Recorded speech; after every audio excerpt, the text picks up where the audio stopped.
Hello friends, പുതിയൊരു വീഡിയോയിലേക്ക് സ്വാഗതം. നീതി നിഷേധിക്കപ്പെടുന്ന സ്ത്രീകളും നിയമവ്യവസ്ഥയുടെ നിസ്സഹായതയും. എൻ്റെ നാട്ടിൽ നിന്നും കുറച്ചകലെയുള്ള ഒരിടത്ത് ഒരു സ്ത്രീക്ക് നേരിടേണ്ടി വന്ന ദുരനുഭവങ്ങളുടെ കഥയാണിത്. ഒരു മകളും അമ്മയും മാത്രം അടങ്ങുന്ന ആ കുടുംബം. വിദേശത്തുള്ള സഹോദരൻ സ്വന്തം കാര്യങ്ങൾ മാത്രം നോക്കി പോകുന്നതുകൊണ്ട് ജീവിത പ്രതിസന്ധികളെ ഒറ്റയ്ക്ക് നേരിടാൻ വിധിക്കപ്പെട്ടവരായിരുന്നു. വിവാഹം കഴിച്ചു തന്ന വീട്ടിൽ ആ പെൺകുട്ടിക്ക് നേരിടേണ്ടി വന്നത് അതിക്രൂരമായ ഗാർഹിക പീഡനങ്ങളാണ്. ഭർത്താവ് അവളെ മാനസികമായും ശാരീരികമായും നിരന്തരം വേദനിപ്പിച്ചുകൊണ്ടിരുന്നു. വിവാഹ സമയത്ത് സ്ത്രീധനമായി കൊടുത്ത 35 പവൻ സ്വർണം അയാൾ സ്വന്തം സ്വാർത്ഥ താൽപ്പര്യങ്ങൾക്കായി ഉപയോഗിച്ച് നശിപ്പിക്കുകയും ചെയ്തു. ഒടുവിൽ സഹികെട്ട് അവൾ സ്വന്തം വീട്ടിലേക്ക് മടങ്ങി. പിന്നീട് നീതിക്കായി നിയമത്തിൻ്റെ വാതിൽ മുട്ടിയപ്പോൾ അവിടെയും കാത്തിരുന്നത് കൈപ്പേറിയ അനുഭവങ്ങളാണ്. ആദ്യം കണ്ട അഭിഭാഷകൻ 1 ലക്ഷത്തോളം രൂപ വാങ്ങി. പിന്നീട് ഓരോ കാരണങ്ങൾ പറഞ്ഞ് ഒഴിഞ്ഞുമാറി.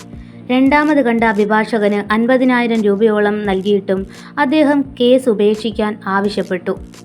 ഭർത്താവ് അവളുടെ എല്ലാ സ്വർണ്ണാഭരണങ്ങളും വിറ്റെന്നും ഇനി അയാൾക്ക് കൊടുക്കാൻ ഒന്നുമില്ലെന്നും എല്ലാം പണയത്തിലായതുകൊണ്ട് ഈ കേസിന് പോയാലും നിങ്ങൾക്ക് ഒന്നും കിട്ടാൻ പോകുന്നില്ലെന്നും പറഞ്ഞ് ആ അഭിഭാഷകനും കൈമലർത്തി.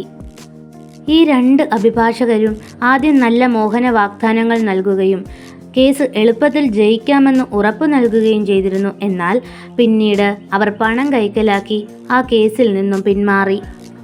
പോരാടുന്നവരെ വഞ്ചിക്കുന്ന ഇത്തരം അഭിഭാഷകരും പണത്തിനു വേണ്ടി മാത്രം നിയമത്തെ ദുരുപയോഗം ചെയ്യുന്നവരും നമ്മുടെ സമൂഹത്തിൽ ഒരുപാട് ആളുകളുടെ ജീവിതം നശിപ്പിക്കുന്നുണ്ട്.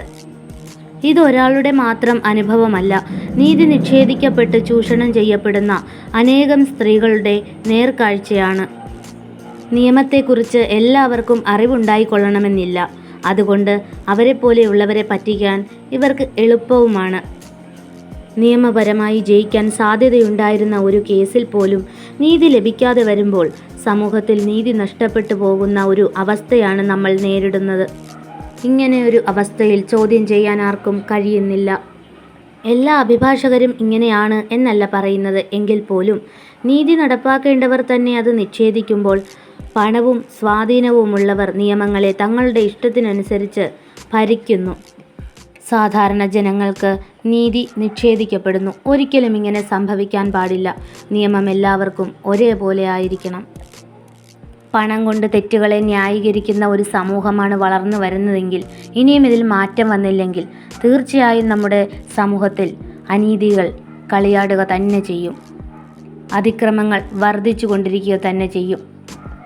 പണം നിയമത്തെ ഭരിക്കുന്ന ദയനീയമായ ഒരു അവസ്ഥ. നമ്മുടെ സമൂഹം എങ്ങോട്ട് പോകുന്നുവെന്ന ചോദ്യം ബാക്കിയാവുന്നു. Thank you for watching.